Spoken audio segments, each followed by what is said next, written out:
Ever found yourself in a tangled web of if, else statements while trying to manage multiple conditions in JavaScript?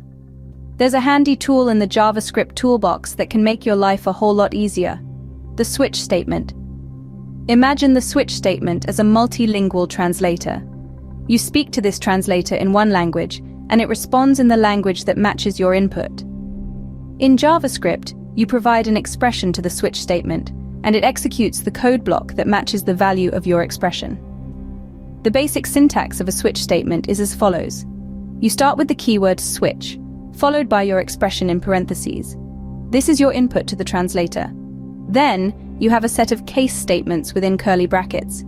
Each case represents a different language that the translator knows. If the value of your expression matches the value of a case, the code block following that case is executed. After the code block, we have a break statement. This is like telling the translator, "You've found the right language, no need to check the others." If you leave out the break, your translator will keep checking the remaining cases, even though it has already found a match. Finally, we have the default case. This is like the translator's response when it doesn't understand your language. If none of the case values match your expression, the code block under default is executed. Let's look at an example.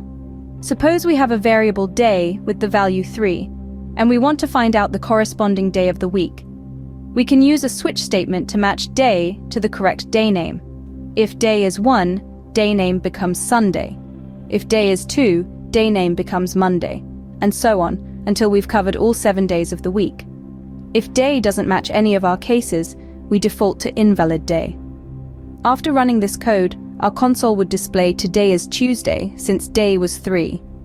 In summary, the switch statement in JavaScript is a powerful tool for managing multiple conditions. It starts with an expression, checks this against a series of cases, and executes the code block of the matching case.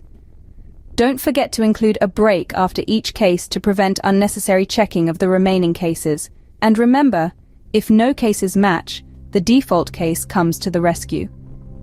With the switch statement, managing multiple conditions becomes a much simpler task.